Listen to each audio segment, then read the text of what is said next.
Hi, I'm Tammy with Bunnydog Yoga.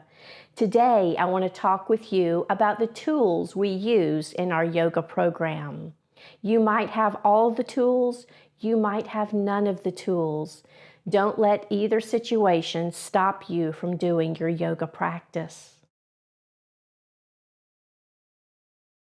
One of my favorite tools is the yoga block. The yoga block is shaped in a big rectangle.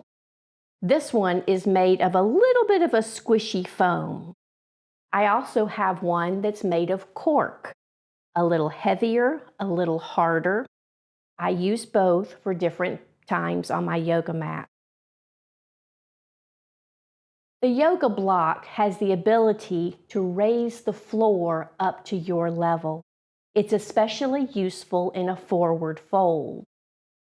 In our forward fold, you can see that having the block allows me to place my hands on the block, and that way I can rest my shoulders and neck and upper back, so there's not so much strain.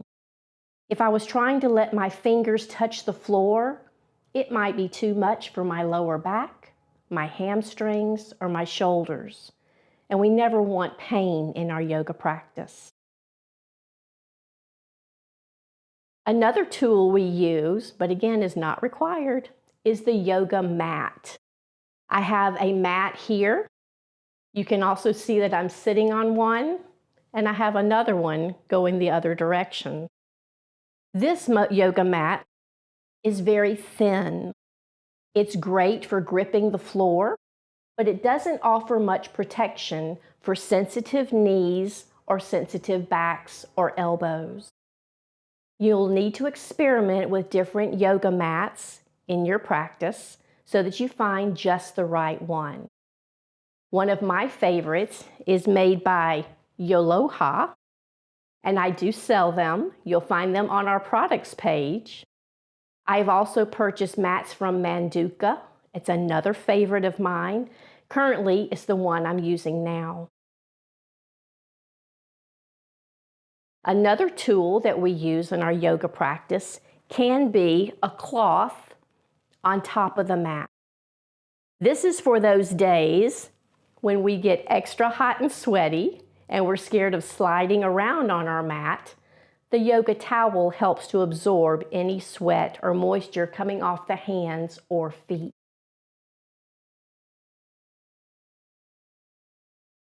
Another tool I like to use is a yoga strap. This is a favorite. A yoga strap can be made of any webbing material. I've even used a dog leash or even a scarf at times when I didn't have my strap with me. It's good if they're usually about 8 feet long.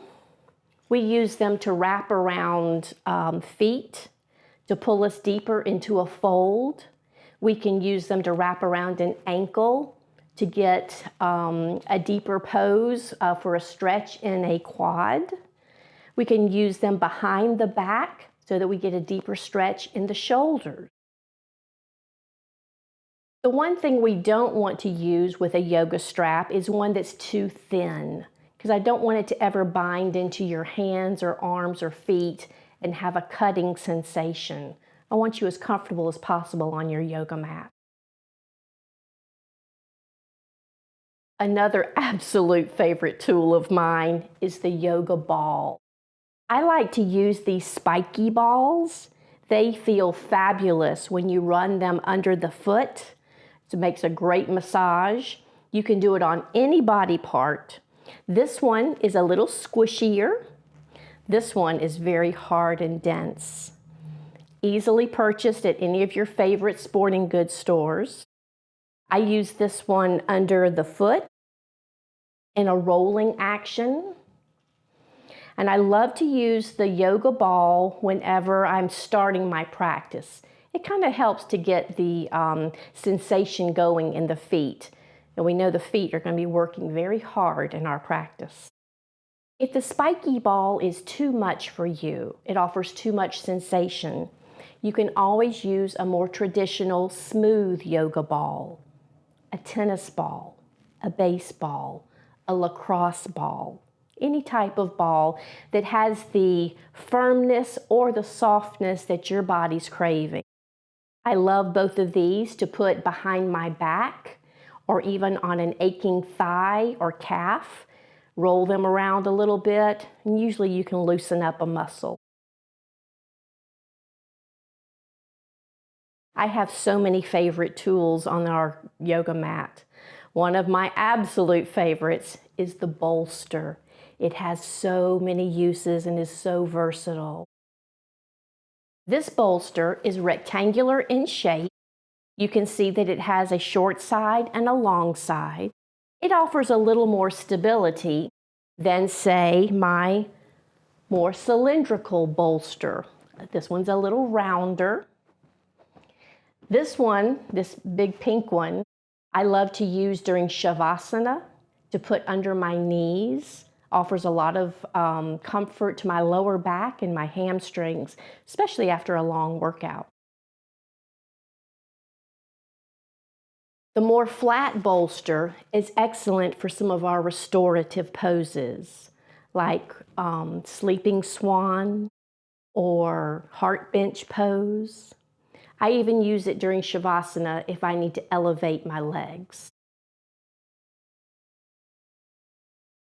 Many yoga classes can start their practice with a foam roller.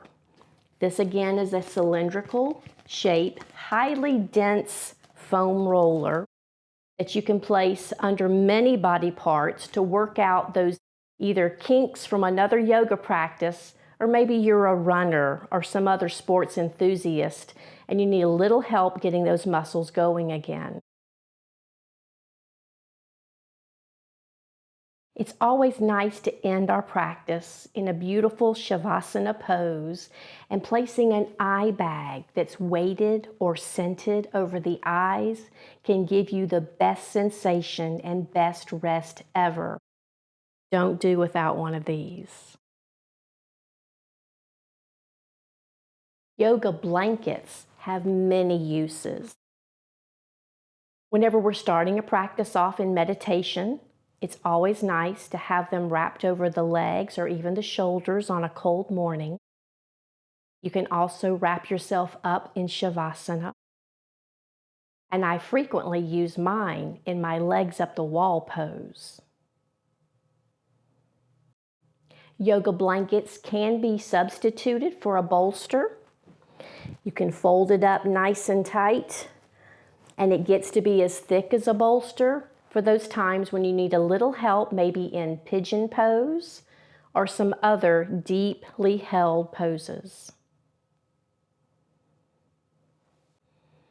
I would never suggest that you need to go out and buy all of these tools for your yoga class. They're just some things that can aid you as you progress along the yoga path. Try it for yourself, and if you like them as much as I do, keep them around, and if not, gift them to someone else. I hope this short video has given you some exposure to some of the tools that we use. I invite you to try some. Let me know in the comments what your thoughts are.